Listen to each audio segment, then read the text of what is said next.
Hello everybody, thanks for watching my channel and subscribing, whatever.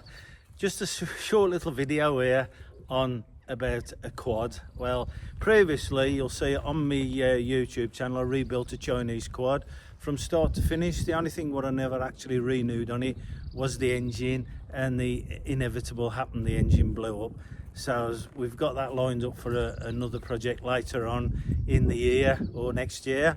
Now, I wanted to buy a quad to replace it. So as I looked at the Polaris, now the Polaris was a nice quad, 650, something like that, but it was 11 grand. And now that's a lot of money for a quad. If you're going to use it day in, day out, yeah, not a problem. So then I did sort of had a quad when I was on holiday in Skiathos, which was Coimco 550.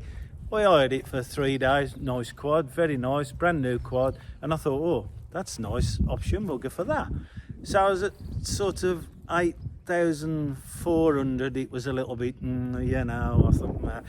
Anyway, so the DAELIM came up on Marketplace. Now the DAELIM is not Chinese, it's Korean. You might say it's the same, but it's not. There's a little bit more technology gone into the DAELIM. They do make scooters and everything. You can still get most parts for them, and also you can download the manual. So as I went to look at this DAELIM, it was, around about a few grand. It had been stood for a very long time. Now the quad is about 17 years old or so. So with very little kilometres on it. However, we come across a problem. Now I like things absolutely bang on, and there was a problem with clutch judder, especially in reverse. So as the back wheel was just spinning, it was unbelievable, terrible.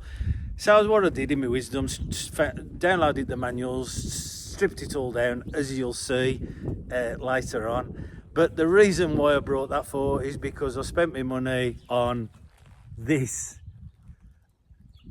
Capture the picture, yeah, a BMW R1250 RS in the proper colours, and I think I'll get more use out of that than the quad. So after thinking about it, it was the way to go. So there's just a few videos on the actual removal of the belt, disassemble the clutch. It was just full of dust. We put a new belt on it. I hope you enjoy it. It's short and sweet. Thanks for watching. If you know anybody who's into this stuff, get them to subscribe. We're far from 1,000 subscribers yet. I think it's going to take a few years the way things are going. But hey-ho, here we go. Bye. So here we are, changing the belt on a 17-year-old quad bike. We've had to make a special tool so as we can get the nut off the clutch assembly. And then also we may have to make a special tool for these pinholes here to remove that bolt, which will be some sort of a U shape, so as we can remove this to get to the belt. Now the belt it's been on there for 17 years. The quad hasn't had much use, to be honest with you. There's a lot of debris in the actual housing, so we're just going to get this removed so as we can order a new one. We've changed the transmission oil. It's never had a service in its life.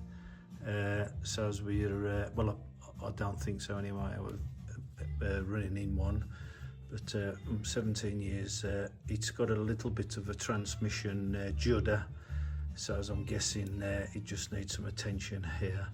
So let's see how this goes then. So as we've got the belt off eventually, but we've had to make a tool to get it off. We needed a windy gun or a battery rattle gun, but unfortunately I haven't got some here, so we've just broke a little bit off the one what's her name, but we had to extend the tool in a little bit to get it done. So as it's secured on the brace there, so as we locked it into there and we gave it a bit of a tug. First time it slipped because it was short, it slipped off the bar and it caused a problem, but that's not going to cause any function of the machine. It's just an unlucky thing. If I really wanted to, I could weld it up, but as long as we can get it back on to the torque specification, which we are pulling it the opposite way, it should be fine. There's a lot of brake dust on the clutch. There's loads of of wear on there, loads of life, should I say.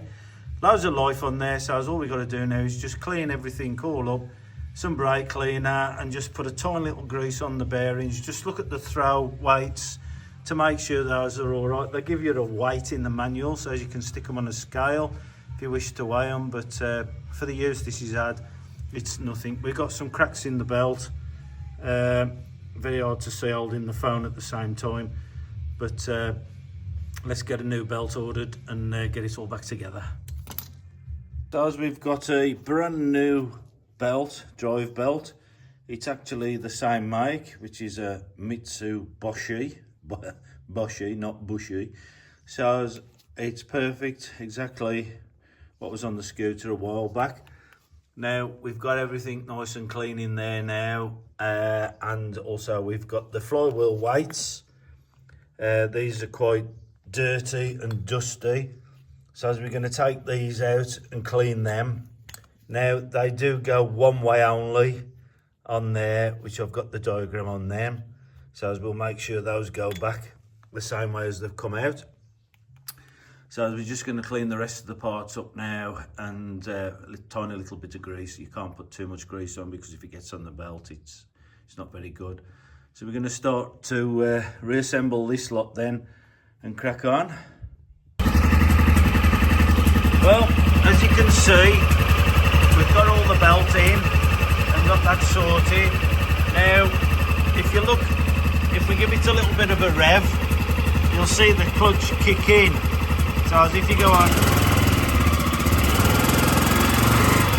so as the clutch is coming in a lot smoother now. However, if you're a bit handy on the revs, you can hear it clicking, just biting. So ideally, you come in nice and slowly, it picks up, there's no juddering at all. So that's made a vast improvement on there. So I've tried it in forward and reverse gears, we've got no judder. So hopefully we'll get the cover on. I've had to make a gasket, obviously the gasket's been on there for a very long time, so I made a new gasket for it. I can get this all together now and give it a test ride, and hopefully it's fine. So as what we've made a gasket, we managed to find some gasket paper. Now it's not a wet gasket, it's a dry gasket, just to stop the dust and all the debris getting into the clutch. So as we'll get this together now. Okay, all back together now. Let's take it out for a test run. See if we can get rid of that little clutch judder what was annoying me. So as here we are on the test run. Forward gears, nice and smooth, pull away. Reverse, we've just got a tiny little bit of a delay, but I think most quads have got that anyway. We've got no juddering whatsoever, so as it must have just been full of dust. It just pays now and again to strip them down and just clean them with a bit of brake cleaner, put a bit of fresh grease in, put them back together, new belt. So there's a little bit of a walk around on the DAELIM. Now it's not a Ferrari. Apparently the guy who brought it off, he was mad into Ferraris and he had a few stickers spare. But saying that, it's the same colour, so hey ho. Yeah, it is absolutely 17 years old and it's been well looked after. All the screws and everything had never been touched on it.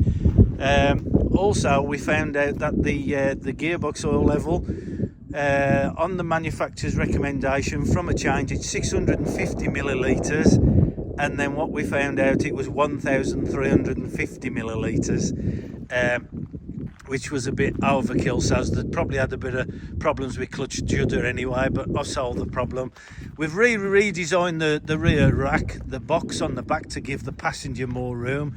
We've had to weld another bar underneath and sort that out, but I am quite happy with it now. Let's hope it'll serve me a little bit longer than the Chinese quad. So there we go, that's the DAELIM ET 250 quad, and it does about 65 kilometers an hour. You don't want to be going any faster than that, but well pleased with it.